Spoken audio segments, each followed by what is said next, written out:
Hey, welcome back to the channel, folks. This is Jason, host of Fighting Words Financial, and today I want to talk about a few things.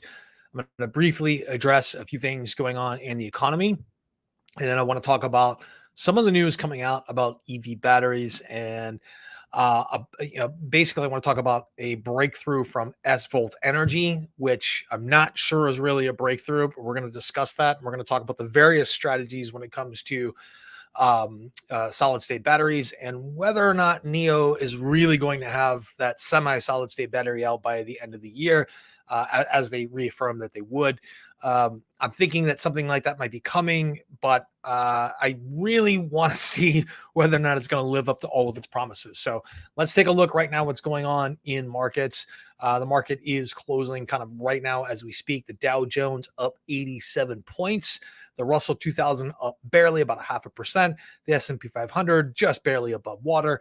And the NASDAQ has taken a breather today after a really strong run in the last week. So once again, the bright spot is going to be energy and utilities, which suggests that there's still quite a bit of flight to safety at this point when it comes to stocks. People are grabbing those as they can, and very few bright spots in the market today, with most sectors just barely above zero here, and a few underwater there. But yeah, so let's talk a little bit about what's going on with the economy. This is something that I covered in a post to Patreon today, where I really kind of talked about this article and the interview with Janet Yellen, saying the economy is slowing, but there's not a real recession. So Treasury Secretary Janet Yellen says the U.S. isn't in a recession given the strong labor market and strong consumer spending trends, even as economists break for economic output data for the second quarter to be released later this week.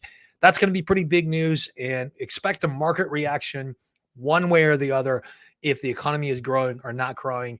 I don't think the number is going to be huge in any case. The Bureau of Economic Analysis says the expectations for growth is about 1.6% after the first quarter contraction of 1.6%. So the economy is slowing, but it's not an economy that's in recession at all, because the labor market continues to be strong, with average net job gains over the last 3 months of 375,000. So she claims we're in a transition period where growth is slowing, and that's necessary and appropriate. We need to be growing at a steady and sustainable pace. Typically, that's going to be between right around 3%. Okay. So she's claiming that you don't see the signs of recession. This is probably one of the biggest signs of recession. I know this is not a political stance, but basically 21 states have unemployment rates below 3%. That's the first time in history that this has happened. So that is pretty amazing. And that actually says something not so great about inflation. There is not a ton of agreement when it comes to economists as far as how much inflation or how much unemployment we're going to need to reduce demand enough to have an impact on inflation. But the average of the articles that I've read suggests that about 5% unemployment for 5 years would be sufficient. Or you could front load that at like 7.5% for 2 years or 10% for a year. And that would have a net effect of what we need in order to reduce inflation. So bottom line is the Fed wants unemployment to increase to a degree. 5% though sounds pretty good. That's lower than the average of the 70s, the 80s, and the 90s, including the dot-com boom there. That is lower than the average. I think unemployment in the 90s averaged about 6%. So it's been lower than that since about 2000, maybe 2014 or so, and we just kind of gotten used to that. But record unemployment now, low unemployment of 3.6% is kind of a big deal. So that's just what I wanted to cover today. We're going to, on this aspect, she thinks that inflation remains too high. Of course, everyone who goes to the grocery store or gets gasoline or anything else thinks inflation is too high. But yeah, I'm going to move on from there. So big news in the battery world. I'm going to cover 3 or 4 different things here, and then we're going to talk about a vehicle being made in Europe right now that you may not have heard of, that may be the sort of first off-grid vehicle that could be produced. If you have a commute of less than 50 kilometers a day, I think this could be the first like off-grid vehicle. And it's not necessarily all that new either. It's been in the works for a while. So when I'm on a live stream, always my connection is a little bit slow. But Tesla aims to start 4680 battery cell production at Gigafactory, Texas this quarter. Now, they've had a number of vehicles on the road with 4680 cells so far. That's all been test. That's all been using the pilot production facilities. They're talking about scaled production starting this quarter and increasing throughout the year. With the 4680 cell, this is old news, but we're looking at 5 times the energy, about 16% more range, and about 6 times the amount of power. So Tesla announced it aims to start 4680 battery cell production at Gigafactory, Texas this quarter. Now, the point that I want to make with the rest of this article is that this is the strategy, or the rest of these articles I'm going to cover, is that this is the strategy that Tesla is following so far. And I hope it's in the right direction, but there's a lot going on in battery chemistry that Tesla is not exploiting right now. It may be because these technologies just aren't ready for prime time, but we're going to talk about a couple of breakthroughs here in just a minute. But right now, it looks like they're officially going to make that switch over to the 4680 cells, and of course, the cell to pack architecture. They started making the Model Y at Gigafactory Berlin with the old 2170 cells. And they make the Model Y at Gigafactory Texas with the 4680 cells. So it looks like they're ready to spin all of that up. So yeah, so that's the news there. And this is big news because it may make a huge difference in range, power, and cycle life when it comes to the 4680 cell. So moving on to the big news. And I know last week I said on my live stream that there hasn't been a lot of news concerning solid state batteries. And I think my last live stream was on Wednesday. And since then, some news has come out. All right. So, the business of making predictions is kind of the business of manufacturing fools.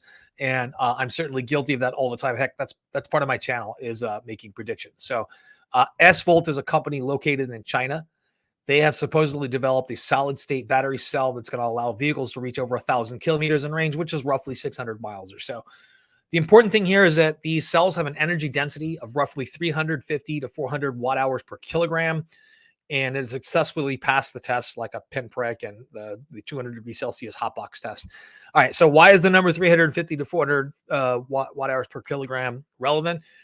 That is just barely on the edge of what we'd need to, the minimum rather, to support passenger airlines or passenger planes being electric, right? So we're working our way slowly towards that goal if everything is correct in these statements. So SVolt Energy just settled a lawsuit with CATL, that is Contemporary Amperex Technology Company Limited. That's a real mouthful.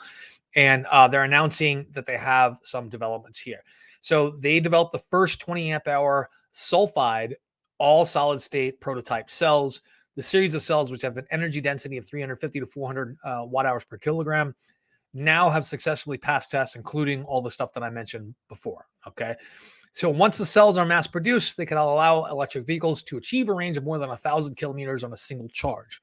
SVolt Energy says its chosen sulfide technology route has been described by the industry as hard as hell to develop, but the company now has a kilogram scale synthesis of solid state electrolyte materials, continuous preparation of solid state electrolyte films, and assembly of all solid state soft pack cells, and new equipment development capabilities in the field. So I'm not entirely convinced that sulfide solid state technologies are the way to go. There's already been a number of doubts thrown onto this into the past. And one of them is actually by one of my least favorite companies out there, QuantumScape. And the only reason it's my least favorite company out there is because they're half a decade or more away from scaled production in anything. But they do a pretty good job of communicating the science of what's going on. I pulled a bunch of academic articles to look at what's going on here with this chemistry. And I'll be honest, I didn't understand all of it. But there are some important points that I'm going to make when it comes to the problem with sulfide batteries. And that's going to be in the next article we take a look at. So am I excited about this development? Possibly, but this is one more thing being developed in the EV industry that is not ready for prime time, meaning this is in the testing stage. They're really just testing these, these pouch batteries that haven't been put into a vehicle yet. And the same is true of QuantumScape. If what they say is true, this upgraded version of the lithium batteries, the solid state batteries, are going to be better than liquid lithium batteries in terms of energy density, charging rate, safety, and most importantly, cycle life. That's been the issue when it comes to solid state batteries because of dendrite formation. And I'll go over what that is in the next article here, and thermal management of the cell. So NIO is supposedly going to come out with a solid state battery later on this year that's going to go into their flagship ET7 sedan. That was announced back in January 9th of 2021, and they said it's going to have a 150 kilowatt battery with a range, any DC range of 1,000 kilometers. So when it comes to the any DC range, I like to say it's not even darn close. Knock off anywhere from 25 to 30% off of that range, and that's probably what we're looking at. So we're looking at a range of 450 to 500 miles with that range, rather than the 600 miles for the so NEDC is just a overly optimistic calculation, in my opinion. So this company, SVolt Energy, is not the one providing the solid state technology. And really, it's a semi-solid state technology for the NIO battery. It's produced by WeLion New Energy, and they confirmed that back in March that they are going to be the supplier of semi-solid state batteries to NIO. They're looking to launch this hybrid solid liquid electrolyte battery, and they're first going to test it in their luxury sedan, the ET7. So that's pretty important news there. In other news here, in addition to SVolt Energy and WeLion, Volkswagen-backed Goshen High-Tech say that they have a development of a tertiary lithium semi-solid state battery with an energy density of 360 watt-hours per kilogram, and that's going to be in mass production this year. All right, that is pretty big news. Also, if you guys have any questions, go ahead and fire away in the comments. I'll get to them in a minute after I'm kind of done reviewing this really kind of important news, possibly important. So CATL, and also my Patreon link is in the description too. I don't advertise that enough. I probably should. So CATL also unveiled their own cell-to-pack 3.0 Keeling battery at the end of the month. It's an innovation in battery structure, not chemistry, and allows for a vehicle range supposedly of about 1,000 kilometers. But the density is only 255 watt-hours per kilogram. So this new technology and new release is actually going to require a bit more in the way of investigation before I form a solid opinion. And here's why. So QuantumScape, like I said, does a pretty good job of communicating what's going on with batteries, and particularly with sulfides. So they have investigated hundreds of different materials looking for a solid state battery that has a long cycle life. And that's been the real problem with solid state batteries, is that cycle life tends to break down somewhere between 80 and 140 cycles. So in a solid state battery, the liquid electrolyte and a plastic sheet are replaced by a single material, a solid electrolyte, something where the lithium ions have to pass through, right? So it's harder to swim through ice than it is through water, as this article states. So there aren't a ton of materials that are going to allow lithium ions to pass through them. Some of those common materials are sulfides. So QuantumScape's been working for over a decade to invent and manufacture the best EV batteries possible. They've examined dozens and dozens of materials. They've run over 3 million lab tests. They paid a lot of attention to sulfides because really of the run of articles that was written on the possibilities for sulfides back in 2016 to the 2019 timeframe. They've been over to this. They abandoned this approach. That doesn't mean that the other company I talked about maybe found something that QuantumScape didn't. It didn't mean that they're on the right path and QuantumScape is not. It just means that this really isn't clear. So here's the big reason why they gave up on sulfide-based solid separators. So the sulfides don't prevent dendrite formation and require external systems to maintain high temperatures, pressures, adding to weight, bulk, and most importantly, the cost of the battery pack. So if you note, the article beforehand didn't say anything about the cost of the battery pack, and and it must be prohibitive at this point because they don't have an idea of what it's going to cost to manufacture at scale. So sulfides break down chemically, and when used in high performance batteries, and sulfides produce hazardous gases when they come in contact with moisture. The most important concern here is actually number one. They don't prevent dendrite formation. And I've explained this before, what dendrite formation is in my live stream, but this illustration is actually best. So QuantumScape uses a ceramic separator rather than a liquid, and they don't use a sulfide separator. So you have the lithium metal anode, the QuantumScape ceramic separator, and the cathode. So the problem with dendrite formation is you actually get these spikes of lithium that form when the battery is being used over time, particularly at higher temperatures, and they end up piercing this membrane here, this separator. When that happens, that's when you have vehicle fires and possibly explosions or something like that. So there are several compromises with sulfide-based separators, and people are trying to work around this problem.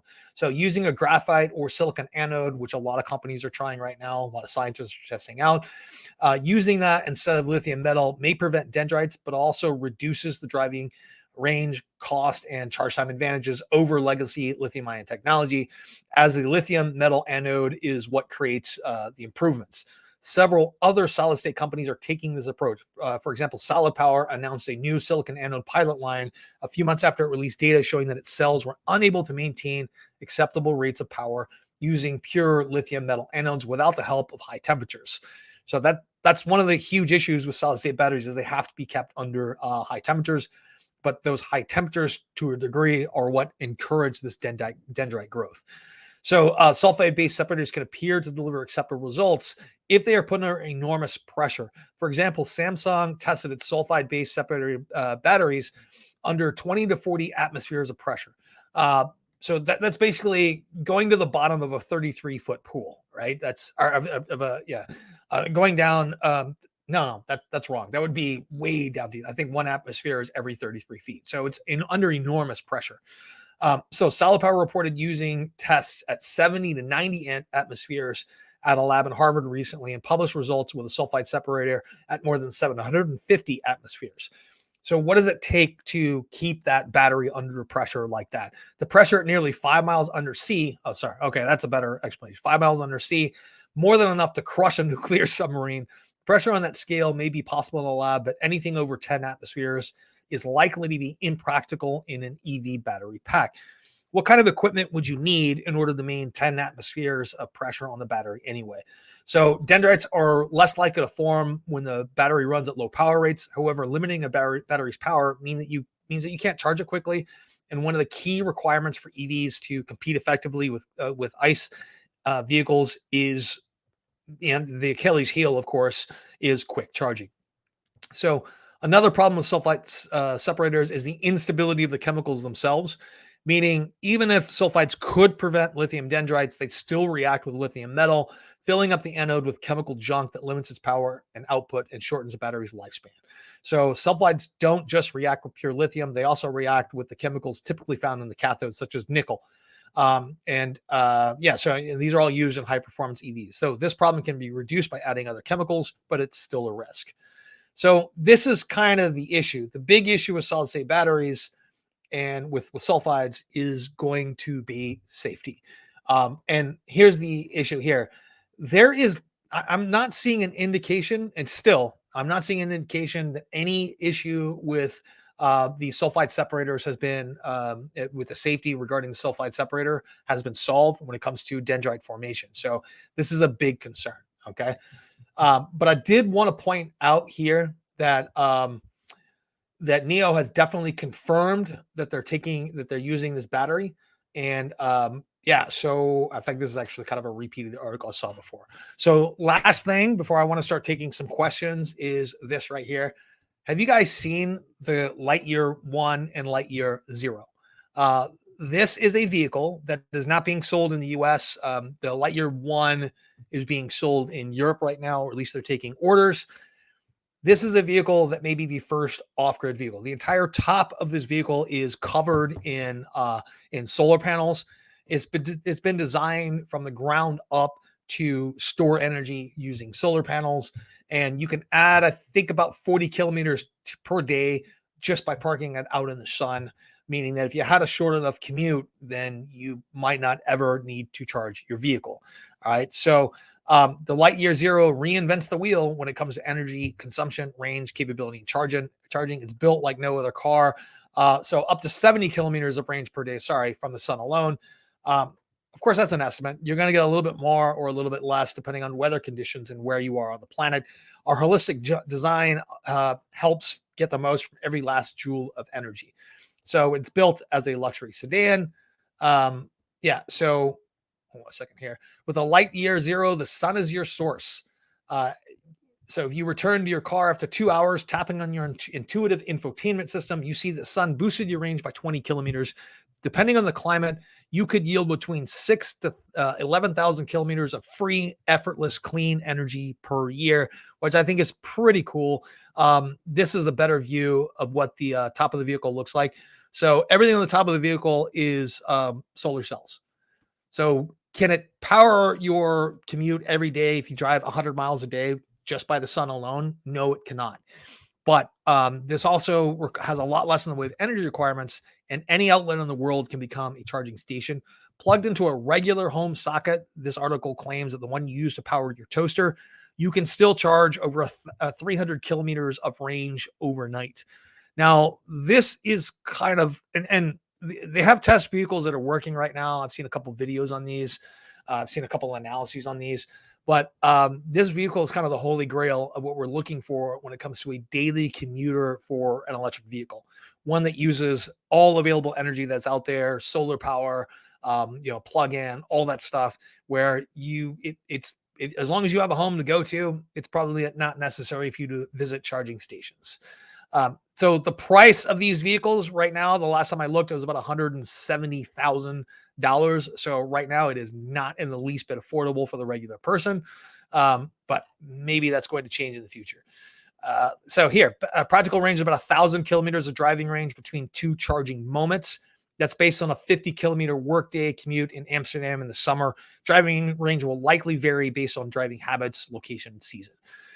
So battery range, just pure battery, is about 625 kilometers. And highway range at 110 kilometers per hour, which is roughly 65, is about 560 kilometers. And average daily solar is about 70 kilometers. Annual yield up to 11,000. So the battery pack, it only requires a 60 kilowatt hour battery pack. Acceleration leaves you a bit wanting though. 0 to 100 kilometers, it's like 0 to 60 in 10 seconds with a top speed of about 100 miles an hour. So, or 160 kilometers an hour.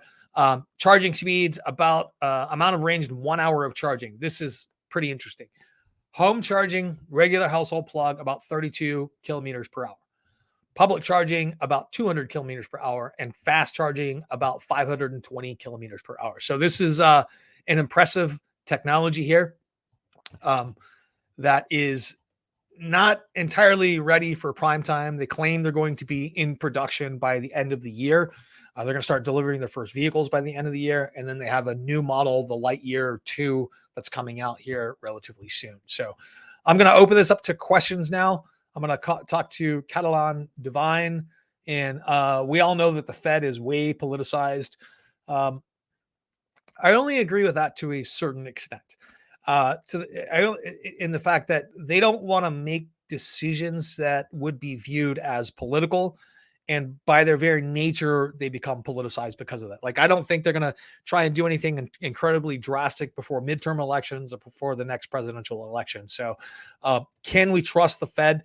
Actually, we can trust the Fed, Catalan, because they actually tell us in the beige book that comes out. I think it comes out every quarter. They pretty much signal exactly what they're going to do a quarter in advance. And they don't vary from that by much.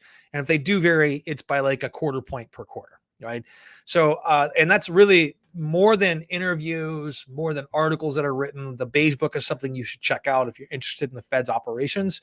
And you'll see that they like to telegraph their punches, a couple of months in advance, because they don't want to shock the market. So, but that is something we can definitely talk about more. This is I just wanted to cover this kind of exciting battery news out there, but kind of give you the other side of the issues too, where this breakthrough, yes, it's a breakthrough. Is it the final form of the technology? Probably not. Pointed out some issues with sulfides. Maybe they've discovered something that QuantumScape hasn't. I don't know. But that's kind of the exciting news that I wanted to cover today. Let me know what you guys think in the comments. Not getting a ton of comments today, but happy to talk about anything related to the stock markets, financial planning, retirement concerns, anything like that, you guys just fire away in the comments. So yeah, so part of what the Patreon group pays for is my access to some premium news sources, Barron's being one of those. I don't work for Barron's or anything, but I do think that this is a pretty good news source in a lot of ways. This is probably the most concerning thing about that I'm reading today, but I think it's a bit alarmist. They're trying to say that a food shortage is coming here because solar's encroaching on farming. So solar farms like this one in Andrews County, Texas, are gobbling up prime farmland. Some observers see long-term threat to the nation's food supply. I think this is an alarmist article, by the way. Let me see here. Pat Mulligan says the Sonoscion is a cheap EV, a solar EV available for pre-order. That is one that I haven't actually taken a look at. Actually, I don't know if you can drop links in the comments or not, but maybe you can leave me a link to that if you have some information on that, because that's one that I haven't. So yeah, yes, I'm going to talk about that a little bit more. And so for the longest time, I've been pretty optimistic about this, and I am significantly less optimistic today, particularly after reading about some of the other shenanigans that Huawei has been up to, or at least their equipment being found on U.S. soil has been up to. Particularly when it comes to EV companies, I think there is now a greater danger of delisting than there has been before. And I have always been one that said this is an issue that's going to be solved by negotiation. It's probably going to come down to the wire until the last moment before a deal is struck. This is simply how China negotiates in this respect. Everything comes down to the last moment. But I am a bit more pessimistic about this than I was before, and for a couple of different reasons. So years ago, when I first started covering EVs, the thing that I noted is that a Tesla in Sentry mode is an incredible intelligence gathering apparatus. Like, park a Sentry in Tesla mode outside an apartment building where lots of bigwigs come and go, or outside of the military base, and you can gather a lot of information. The same is going to be true with every EV maker that is out there. I can certainly see at some point the U.S. government actively discouraging NIO and Xpeng vehicles from being sold in the U.S. because of their capabilities. I don't think you guys understand just how impressive intelligence gathering capabilities are now. I worked on a project years ago where we put together some ad hoc networking for a bunch of sensors. We were going to use this to track and detect people in a certain location. And we wrote a white paper on all of the different capabilities that it could have. And this was back in 2001 timeframe. So I pull up an article from 2012 a couple of days ago about the sensor suite that's been used in Afghanistan that looks like a bunch of rocks. And it has basically fulfilled every single technological promise that we wrote in that original white paper. And you can use facial recognition technology. We have object recognition technology. It can track radio signals. It can track seismic signals. Basically, from the seismic signals and audio that's being recorded, we can tell which vehicles are passing by, that sort of thing. All of those capabilities are essentially installed in electric vehicles now. And networked together, it could be a very powerful device for gathering intelligence for anyone, not just governments, but it could be for anyone. So I do think that just in the way that we've limited Huawei technology from being here in the U.S., or at least tried to, I do think there may be some limitation for technologies, EV technologies in Chinese vehicles coming to the United States, which means that there may be less of an incentive for them to be compliant with all of the rules, and it's particularly because being compliant means they're in violation of Chinese law. It may mean that we have a lot less incentive for them to actually get right with our accounting standards. The Chinese government tends to view company financials, particularly anything with connection to the military, as a state secret, even though like our military contractors' financials are not a state secret, right? We those are published, they file, and their companies would be doing the same things that ours are. But so DJI is a drone company that is allegedly controlled by the Chinese military, and the United States government has had long concerns with DJI. And right now, as a drone maker, they're actually getting involved in a lot of autonomous technologies and have partnered with just about every EV maker that is out there. So I see some issues coming here when it comes to that. So yeah, I do have concerns about Chinese delisting, not simply because of the accounting standards issue, but because there may be an ulterior incentive to get them off U.S. markets to prevent their products from being sold here in the United States. So that could be just alarmism. It could be, FUD. I don't really know, but out there right now, I still hold NEO, a lot of it, and I still hold Xpeng, not as much, and I hold BYD. BYD might be the only company that I don't get rid of sometime here in the near future. So, and I'm having serious concerns, and I haven't decided what I'm going to do. Typically, I hold a stock forever. My buy point for NEO is exceptionally low. My buy point for Xpeng right now is just above treading water, so I just barely have a profit. But yeah, I'm very concerned about delisting, largely because the reports that I've seen are that the negotiations are being held in good faith. There just doesn't seem to be a lot of progress at this point. So, yeah, I'm definitely concerned about that, and you should discount the price at which you're willing to buy, hold, or sell Chinese stocks listed on U.S. exchanges based on the likelihood of whether or not you think they're going to be delisted. So what happens if they're delisted? They're going to trade over the counter, which in that case they would lose value. You may be able to exchange them for HK shares, Hong Kong shares, or what's called an H share. In that case, they wouldn't necessarily lose value, but if they get delisted, I think it's going to lose value. So that's kind of my opinion on delisting. So let me know what other things you guys want to talk about. That was not very optimistic. And I understand that, but I want to give you guys my honest opinion. And when my opinion changes based on information that's out there, I'm not going to stick to what I said before. I still think that Xpeng and NEO are great companies. I'm still holding them for right now, but I'm very cautious going into the future. So very, very much cautious. So yeah, there's a lot of news going on in the world of cryptocurrency too. And I'm not just talking about the cryptocurrency crash. There's an app in Mexico. I just can't remember the name of it, but it's more marketed in Latin America, and it's become especially big in Brazil. It's a crypto trading app, and they just passed 1 million subscribers or 1 million accounts in Brazil for the first time, and they did that way sooner than they thought they would. There doesn't seem to be a loss of interest in trading cryptocurrency at this point, despite the fact that the price has fallen so precipitously.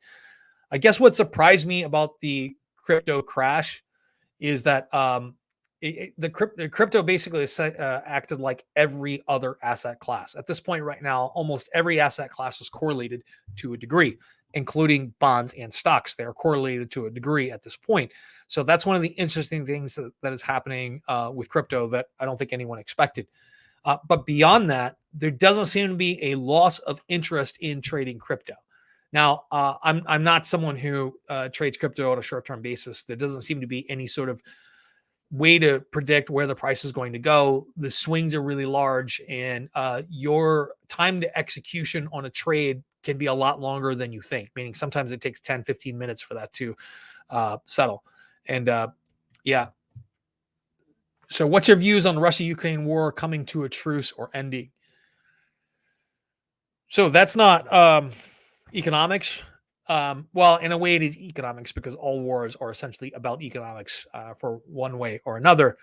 But so right now, there's a counteroffensive going on in the Kherson region. How successful that is depends on which media you're watching. How that affects the wheat harvest is going to be a big deal. One of the big victories that Russia could have had early in the war was taking over the port of Odessa. And that way it would have made exporting wheat from Ukraine. And they took over some of the largest growing areas of wheat too. But that would have made exporting Ukrainian grain a lot more expensive, a lot more difficult, because it would have had to all been trucked to probably the ports on the North Sea somewhere, right? Or further away at least, right? That's where it would have had to have gone. So that's kind of changed. But what's going to happen in the wintertime is really going to tell whether or not the war is going to be short or it's going to last forever. When the ground freezes, let's remember that Russia has a lot of tanks. Not all of them are new. right now, like tanks are basically used as just artillery pieces. They're not being used in the way that they were sort of designed to be used, which is lightning fast mobile warfare. They're essentially semi-stationary pieces that move every once in a while, but they're not being used in the way they should. Part of it is weather conditions. Part of it is in the summertime or in the springtime and in the fall, all of Ukraine turns to mud. If you look at like historical examples of warfare in Belarus, in Ukraine, there's a name for the season. I forget what it's called, but it basically means like mud season, and everything grinds to a halt. So I think there's going to be a counteroffensive that's coming soon on the part of Ukraine, where they try and win back some of their territory. The public opinion, though, in Ukraine is that they are not willing to give up any concessions territorially in exchange for peace. So I don't think it's going to end very soon, and I don't necessarily think that there's a strategic interest in allowing that to end anytime soon, if you know what I mean. I think that the West views a long, grinding war on the part of Russia to be beneficial to the West and NATO. So I don't think it's coming to an end anytime soon. I think winter is going to tell the real story, though. Are the Russians going to be able to launch an offensive over the frozen ground effective enough to establish real control? I don't know. I'm not a war expert or anything like that. I'm a bit of a history buff. I've looked at this from a number of different angles, but it is going to cause economic disruption for years and years and years. And it's not economic disruption that is necessarily going to reach us permanently. But yeah, the article right here, food shortage coming to the U.S., though, really alarmist. It's not. We have plenty of farm land left that's not being farmed. I understand that some farmers have probably taken up, making solar farms because they feel it's a quicker path to profitability. But we have plenty of land that's unused and not used for farming. So, no, that is something that I realized when I covered the coming food shortage, that questions about Russia and Ukraine war were probably coming next. Happy to address that to some degree. But like I said, our strategic interest in this is really making really preserving the world order, right? And not allowing Russia to take over Ukraine. But beyond that, I think we're happy to let this, meaning that the policymakers in DC are happy to let this grind on forever. And that's really sad. So other news here, which is good news for the U.S. economically, is Russia is cutting Europe's gas flow again on for Nord Stream 1 up to 20%. This is going to increase. So the gas market works quite a bit differently than the oil market does. It's not a global market, so it's highly localized. So just because gas prices are rising in Europe doesn't necessarily mean that those prices are going to follow here. There's usually a significant difference between natural gas prices in the US and Europe, just based on local conditions and supply and things like that. What is likely to happen now is that the United States rather, is going to increase the export of liquid natural gas. There's a couple of facilities that have been built in Europe. There's more being built right now. Europe cannot wean themselves off of natural gas. They can't wean themselves off of coal entirely right now. And they've given up on nuclear for right now. And it's politically problematic to start using nuclear power again. Although, if you're really green and you really want a future in which we are carbon neutral, I think that the subject of nuclear energy has to come back up again. And I'm not talking about fusion. I hope that's a possibility at some point. But what I'm really talking about is, let's have a conversation about doing nuclear right this time around, and doing it in a way that is cost effective and cleaner than the way we've done it in the past. Politically, I think in the US, we could manage to pull that off. I don't think it's possible in Europe. I just don't. So, like, the Green Party there actually has representation. They're able to sway and affect votes, and they can do this in France. They can do this in Germany. They can do this in a number of other countries. Here in the US, let's face it, environmentalists don't have enormous amounts of power. And the pathway to convincing people to take action on climate change has been pretty long. Yeah.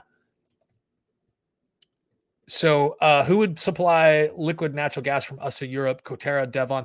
Actually, Chernier In fact, their symbol is LNG, would probably be one of the biggest beneficiaries of that. Also, shipbuilders would probably be a large beneficiary of that, because the natural gas has to be transported in specially designed ships to do this, and they have to dock with a specially designed facility. So, and only a few of those ships exist right now. I would imagine that more of them are already under construction. And I don't know how long it takes to complete one of those, but Cheniere Energy, I would think, and Devon, of course, too, but I think Cheniere would be one of the largest beneficiaries. But I would start looking at who has the largest, which companies control the largest natural gas reserves, which one of them has which the ones that have pipelines going directly to facilities for liquefaction. So liquefaction is kind of a big deal. Not every most of what is delivered here in the United States is delivered via pipeline. So it has to go to a liquefaction facility, be turned into a liquid, and put on a ship and transported overseas. And right now, there aren't enough ships to do that in a manner that's really going to solve Europe's energy crisis. So look for them to start spinning back up their coal power plants. Also, they use a material that's basically made from compressed sawdust from Canada and the United States, and they burn that as well. I forget what that's called. It's a process that is using something that would normally be waste. All of that sawdust would normally be waste, but they make pellets out of it and they ship it over to mostly to England right now, and it's burned. So kind of terrible for the environment. But when winter comes, what choice are the Europeans going to have? Yeah. So thank you, Anvar. Thank you so much. Cheniere Energy has actually been on my watch list for a while. The natural gas industry in the United States has really been kind of in the doldrums since the collapse of Enron to a degree, but really since 2008, it's been kind of in the dumps. And some companies have made money, some companies have not. I see a bright future for the U.S. natural gas industry, at least for the next decade or so. And part of it has to do with how are we going to supply Europe. If the war ends tomorrow in Ukraine, I don't think that Europe is willing to make themselves as dependent on Russian natural gas as they were before. Let's also not forget that Ukraine is a exporter of natural gas as well. They have a number of known gas fields that have not been exploited due to a lack of funding and, of course, destructive competition from Russia, and they haven't exploited those. Not coincidentally at all, I mean, is that Russia has taken over some of those areas, I think in Luhansk, where some of those natural gas deposits are found, and also off the coast of Crimea. So they definitely want to lock all of the gas supply to Europe at this point. Europe, in my opinion, is probably looking for all kinds of alternative ways to power their country. Unlike where I live in Southern California, where we don't have to worry about heating a home in the winter because it never gets that cold. I don't know if there is an effective solution.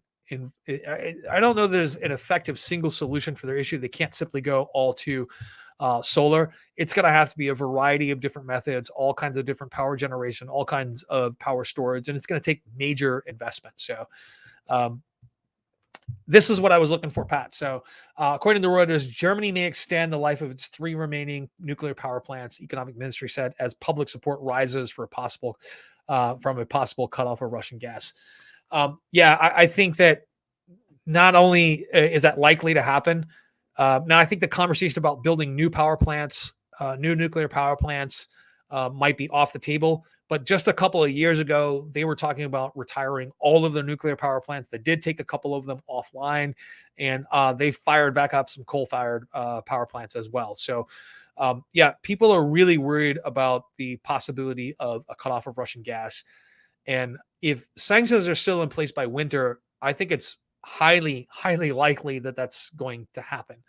And it is beneficial to U.S. producers of natural gas. And that's kind of what you're looking for in this channel, is not for me to moralize about right and wrong when it comes to economic opportunity, just to state that there's an opportunity here, and it might be a shame if you don't take advantage of it. Okay. And like I said, I don't want to get into these, into like deep moralizing or anything like that. This is just not what my channel is about. There's plenty of political channels that do that. So, yeah, happy to talk about, this is not exactly where so are dividend stocks a big part of your portfolio for your retirement? Yes and no.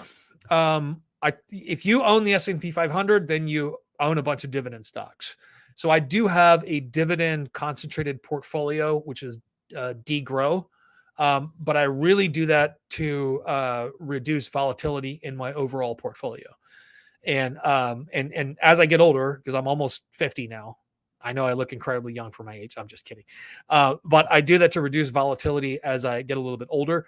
So I don't focus on dividends, especially current dividends. What I focus on is dividend growth and total return. So when you're looking at your portfolio, if you are chasing dividends, you're probably going to end up losing money on the stock.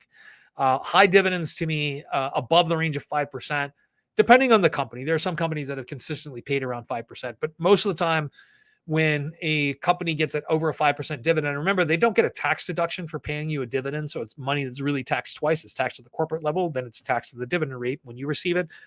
So there's not a ton of economic incentive for them to keep the dividend high unless they want to support the share price. Now, when the dividend gets above 5% or so, that's an indication that the payout ratio might be a little bit high for a lot of, not every company, but for a lot of companies, it could be a bit high, which means that either the dividend is in trouble or the stock price might drop. So I look for companies that have consistently raised their dividend for the last 10 to 20 years. There are a number, I mean, there's dozens, like Noble, NOBL is one of these, DGROW is one of these, and those are large cap dividend paying ETFs.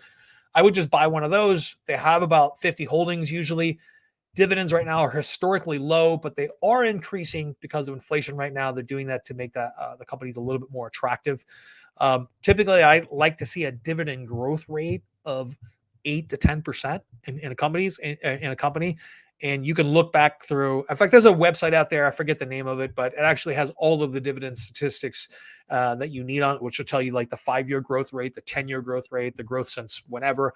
But yeah, so DGROW plays a significant part. It's DGRO. It plays a significant part in my portfolio at this point, mainly just to reduce volatility. It duplicates some of the holdings that I have, but I have a higher concentration in dividend-paying stocks in my ETF and mutual fund portfolio. For individual stocks, I rarely buy an individual stock that pays a dividend. The exception would be financials.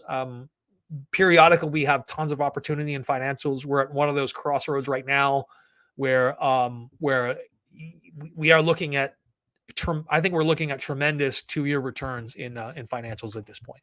So that would be the one time when I'm probably buying companies not for the dividend, but they happen to have dividends in the 3 and 4% range because the prices dropped significantly.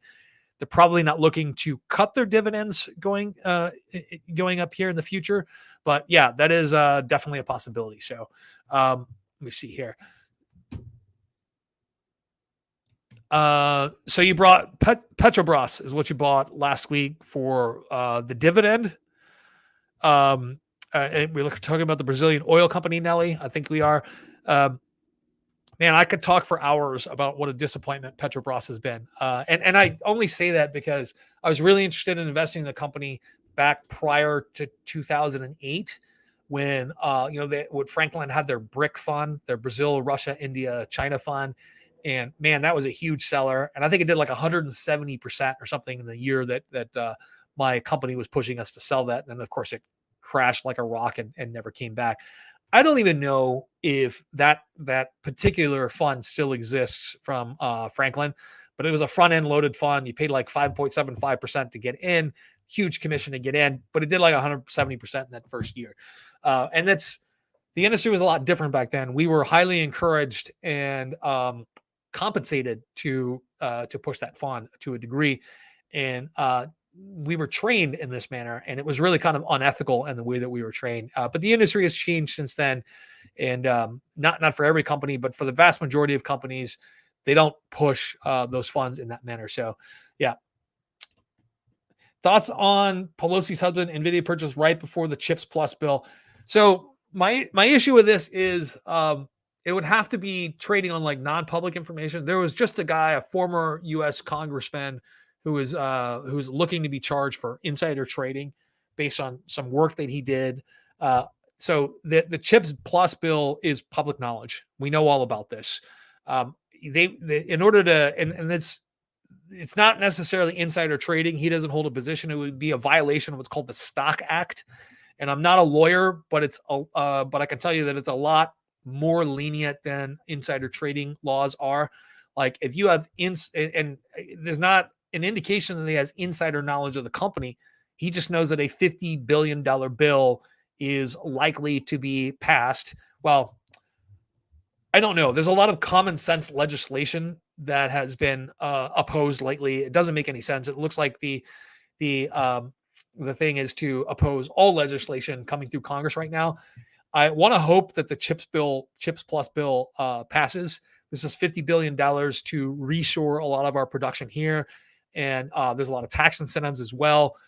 It's not just NVIDIA that would benefit. They would probably benefit the most, largely because because they already have a lot of operations here. But in terms of reshoring, that's something I definitely want us to do. But the Chips bill has been talked about, I think, since December of last year is when they really started thinking about putting some legislation together. So I'm not sure that. Yeah, it is legal because it's public information. Now, in order to say that it's something illegal, you have to prove that it's on non-public information. Also, let's give a shout out to Martha Stewart. Martha Stewart got charged with insider trading. I talked to someone who's involved with the case, and they tried to get her to throw a bunch of people under the bus. She kept her mouth shut. She did her prison time, and she didn't squeal. So, give a shout out to Martha Stewart. She's the real deal. I've never seen her show or anything like that, but she probably would have gotten a more lenient sentence had she cooperated. She refused to do so. But the insider trading on her part was, I think it was misunderstanding how insider trading rules worked. But acting on stock tips when you have that kind of money, you have to really be sure that it's not non-public information. So that's kind of my opinion on that. So what do you think? Did Buffett exit BYD, or has that been proven false? So all they did was kind of register their shares, I think, on the Hong Kong exchange. BYD is doing really well. I don't know that they're exiting their stock, but let's remember, so he's a value investor, and he's going to exit a stock when he thinks it has reached full value. I don't know that BYD has reached full value. I think they still have a ton of potential. He's not a growth stock investor, though. Like he does things strictly on value. He uses something called the dividend growth model to sort of to judge whether or not it's time to buy or sell a stock. And it's actually a really simple calculation. And of course, a lot more goes into that. He wants to know the company, the people behind it, the kind of advantages they have. The people behind BYD are fantastic. The advantages they have right now are maybe not all that clear, but I think this the Blade battery is going to make them one of the largest supplier of EV batteries in the whole world, particularly for companies that are worried about the cost of battery production, particularly companies that are worried about sourcing battery materials that are politically problematic or supply constrained, which the Blade battery is none of those. It's a lithium, iron, and phosphate. So there are a number of different reasons why he may have been, or the company may have been actually compelled to register their shares and disclose the exact amount that they had on in Chinese markets. It may be a prelude to a sale. It may not. There are a number of different accounting reasons that may. But even if Buffett exits the stock, he's doing it because he feels it's reached full value. And he may be true, but it may continue to grow based on its growth prospects, right? He's buying a company that he thought was on at a discount back in 2008 when he made this initial purchase. And he did this based on their battery technology and the idea that they would be supplying lithium ion batteries to all these companies. BYD has gone in a different direction to a degree than because they made more money in battery production, I think, back in 2008 than they did by selling their vehicles, the crappy internal combustion engine vehicles. So yeah, Nelly, I'm going to get to your question about Baidu here in just a minute. Yeah, so yes, but no, actually, Anvar, thank you so much for the super sticker. I always like to get these, and especially when they come from other countries. So I've only gotten super stickers from like 5 different countries so far, but I'm always impressed that anyone in the outside world actually like watches. So, so Nelly, yeah. So back to financial stocks. Look for a lot in the way of stock buybacks and look for a lot in the way of increasing dividends. Look for these companies to return shareholder value to shareholders. So that's been what's going on in the oil industry for quite some time now. That they have been not investing a ton of money up until last year. They really weren't investing a ton of money into increased production. They were investing a ton of money into stock buybacks and increasing their dividends. That was still the desire of most stockholders earlier this year, although we're seeing a lot of movement right now on the drilling front. Basically, half of all drilling in the world right now is going on in the United States and Canada, or just offshore. Right, the rest of the world is not doing a ton of new drilling. It's more than half. Yeah, so financial stocks to me look like deep value in a lot of cases, although there's going to be some volatility. And remember, the companies benefit a lot from credit spreads between deposit rates and lending rates. It takes a while for these companies to see those results. They're going to come 2-3 quarters later. Okay, I'm glad you appreciated my Martha Stewart comment. She is a G. I'm telling you, there's a lot of people that squeal, a lot of people that roll over on their friends. She didn't do it. So yeah, have you seen that Baidu beat Tesla to full self-driving allegedly? I'm not sure that I believe this claim. I'm not sure that I believe a lot of claims these days. And for a number of different reasons, we see a lot of these claims coming out of, and not usually a company as large and established as Baidu, but we see a lot of these claims coming in any sort of technological revolution. And these ideas a lot of times simply don't pan out. Like, I am not entirely certain that full self-driving in the way we envision it ever happens, meaning that it is just as good as a human. I don't know if you've been in a Tesla or anything I was in a Tesla last year, actually, and did a drive from San Diego to LA. And it was actually a really frustrating experience. Largely because the car we missed 2 turns because the car simply would not force its way into traffic. There's this game of chicken that you play with everyone on the road where at some point you're like, I'm changing lanes and the only way you're going to let me in. And if you don't let me in, we're going to have a problem. So full self-driving won't do that. And it leads to a really frustrating driving experience. Now, it may just be that it's because of how long I've been driving, how set in my ways I am. It may be that a new generation comes up is perfectly willing to accept this. And it may also be that once there's enough vehicles on the road that are full self-driving, they'll communicate with each other, and the car next to you will know that you need to exit, 2 miles down the road, and it will automatically let you in to do that, right? That's certainly possible in the future. But in a lot of different ways, I'm convinced that true artificial intelligence is probably further away than we think it is, right? So a couple of things interesting. I'm going to give you guys some reading and watching suggestions right now. So if you guys have never read Sapiens, that's a great read, right? It's a great read in the fact that it tells you why we're the dominant species on the planet. This is by, I think, Yuval Harari. Why we're the dominant species on the planet. And it really comes down to, he's very euphemistic about this. It really comes down to the fact that how we're able to convince each other of lies, okay? And how we're able to create new lies to replace the old ones when they don't work anymore. Right? Meaning we're able to change our society based on the stories that we tell each other, and that gives you a good insight into the psychological mechanism and how that works. Another one is Guns, Germs, and Steel, is written in the 1990s, I think 92 or 93, one of the best books ever to explain sort of the dominance of Europe and materially how that happened in a way.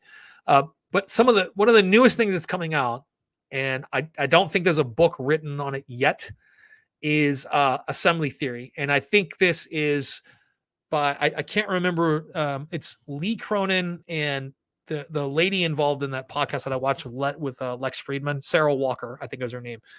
She is utterly brilliant, and explains a new way of looking at the universe and looking at something called assembly theory that kind of blows me away in terms of how the universe works.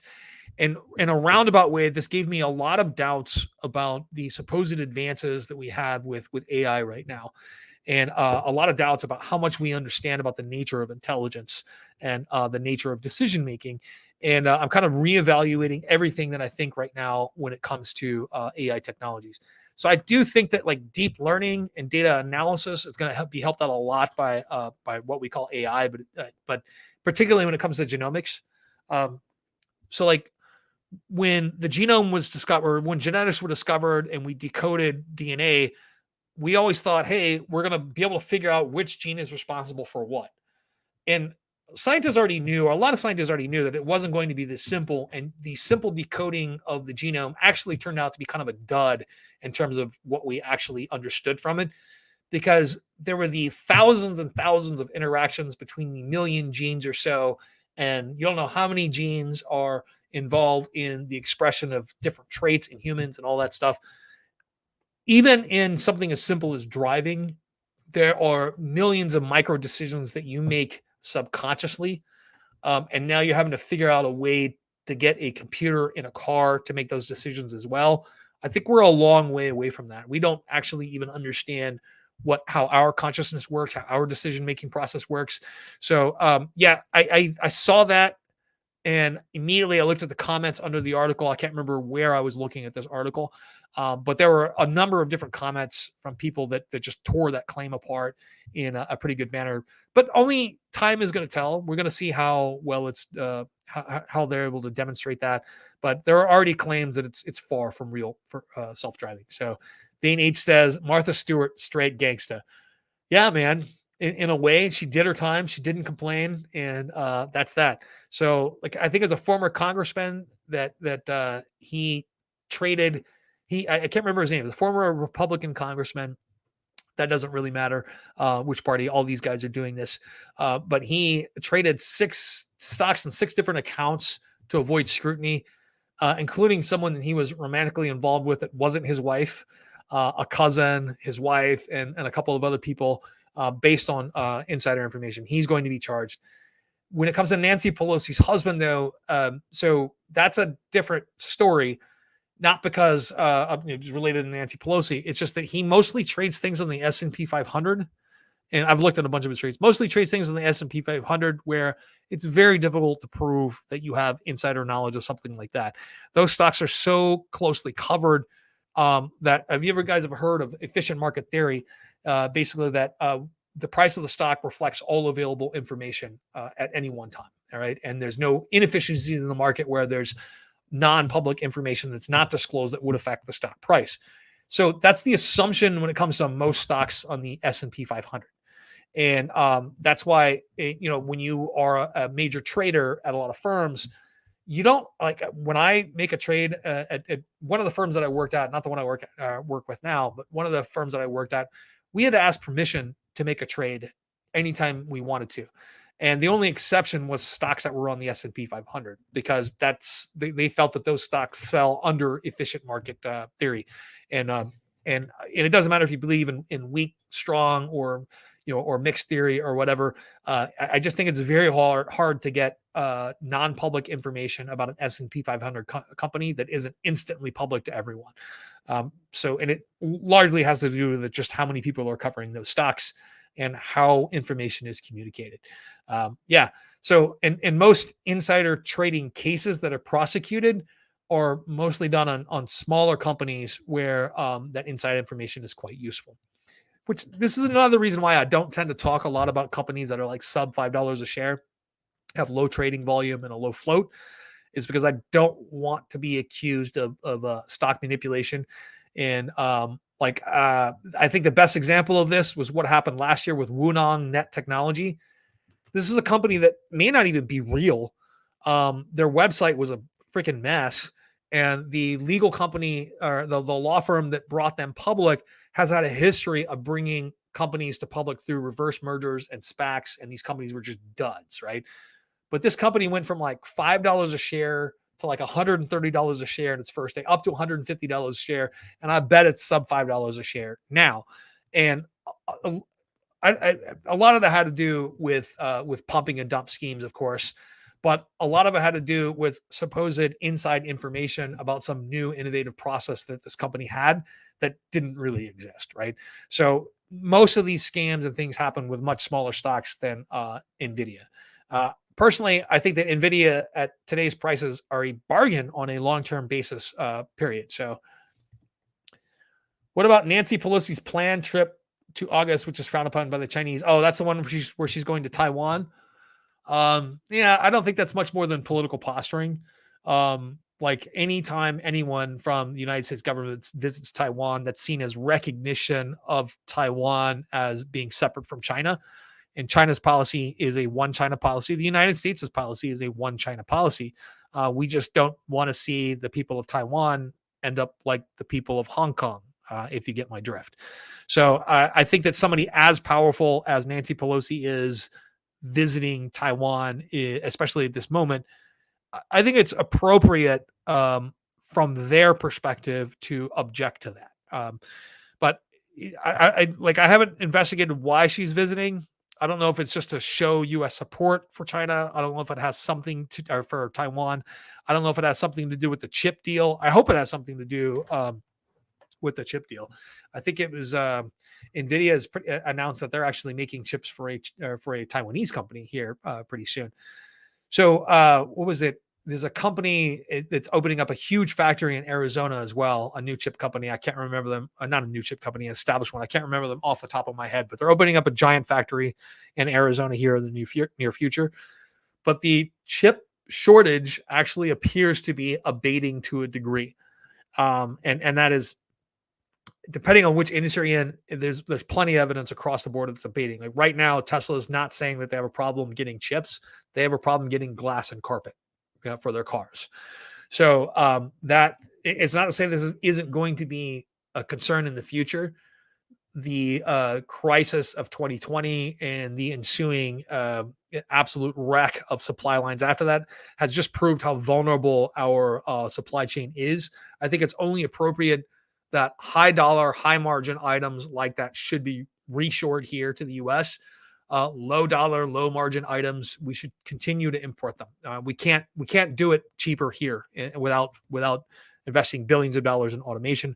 But when it comes to chips, though, I think there's strategic security and economic reasons why we should be reshoring a lot of that. We basically don't want to be caught in the same sort of situation that Russia is right now, where they're struggling to get the chips that they need.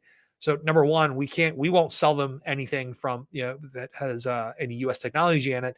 And even if they could source it from China, they're actually competing with private industry from all over the world to snap up chips right now, which is probably hurting their ability to manufacture some of their smart weapons, which who knows if they really work as advertised anyway. Like I said, everything about the war is propaganda at this point. But no, I don't get overly concerned about Nancy Pelosi's travel plans about Taiwan. I think this is just sort of a showing the flag kind of deal. And China typically protests when somebody important goes to Taiwan. That's not out of the ordinary. The issue of whether or not China is going to invade Taiwan, kind of like Ukraine, I think they probably tabled that issue right now and decided on a different approach, meaning that even if they are going to war, they're not going to use the strategy they were thinking of doing before. And they may be thinking of a different approach entirely. And I'm not 100% certain that it was ever likely that this kind of thing was going to happen anyway. Invading an island nation that has its own submarine force and is mountainous in the interior might be a giant challenge for the Chinese military. A giant challenge for the Chinese military. But yeah, there are a number of other reasons why. Like they do plenty of business with Taiwan as well. There's cross the relationships. It's not a simple matter. And I realize that Russia was willing to throw away all of those cross-border business relationships they had to pursue their global strategy. I'm not sure that China would do the same thing. I think they're looking for a different type of solution. But no, yeah. So anyway, we're coming up on about an hour and 10 minutes. This was kind of a wide-ranging conversation today, which covered basic economic information, Tesla's 4680 battery, new announcements when it came to solid state battery technology. After me saying last week there wasn't a lot of movement in this, NIO's announcement 4 days ago that they're confirming that 150 kilowatt solid or semi-solid state battery coming out. Talking about the problems with the technology that is supposedly being touted right now, which I think are serious issues, and I'm not actually seeing anything other than a claim that these have been solved. I'm not seeing a claim that they really solved the dendrite issue. And so Lightyear 1 is, I remember reviewing this vehicle about a year ago, never really talking about it too much on my channel. But to me, that is sort of the end goal, where you can park your car out in the sun. It's going to gain about 70 kilometers a day. You can plug it into your regular 120 volt, use your regular plug anywhere in the world, and you can gain about 32 kilometers per hour in terms of range. I think that's kind of the holy grail when it comes to electric vehicles. We're not talking about having the fastest vehicle out there. We're talking about one that uses the electrical grid the least, that where you have to go to a charger the least. I think that's kind of the holy grail of that. And Tesla has been really resistant to putting solar panels on cars for quite some time. And if you look at Lightyear 1's design, they designed it from the ground up for this purpose. So it's significantly lighter than any other EV out there. I don't know what that says about the safety of the vehicle, though. That's something that remains to be seen. So anyway, folks, if you guys have any further questions, I'm happy to answer any of those. Got about 31 watchers on right now, which is the most that I've had in quite some time. Go ahead and say hi if you want to, but this is, here we go. Michael Will says, Tesla are talking about producing robotaxi possibly after the Cybertruck. I'm not sure that's a great idea if full self-driving is solved and legislated. Yeah, legislation is the other end of the coin that we haven't thought about. So interestingly, the cyber semi or Tesla semi has not fallen off the waypoint. The semi has been cited a couple of times in Central California, delivering hold on just a second. Delivering a number of things to factories around California. The Cybertruck has been spotted a couple of times, including one that has an interesting paint job. But it looks like Tesla is testing out the Tesla Semi's capabilities by through their own operations at this point. They're using it to deliver their own equipment. Like I think they were installing a supercharging station in a place somewhere in Central California. Sorry, I just got distracted by one of the comments. So did you know that Palantir is the origin of DARPA? That would be interesting, since I think DARPA was founded in the late 1970s.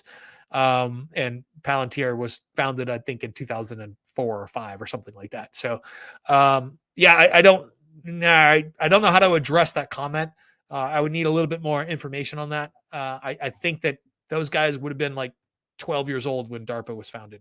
So that's the defense network. That's sort of the precursor to the internet. So anyway, I am going to call this a day for right now. Thank you guys for all your comments. And I may end up starting my live stream just a little bit later, because it seems like most people don't get on until after I've been on for like 45 minutes, when I start getting tired of talking and my voice starts to go. Anyway, thank you very much for tuning in today. I'll be back tomorrow. I will not be back on Thursday. I do have friends and family visiting from out of town this weekend, so I am going to party hard.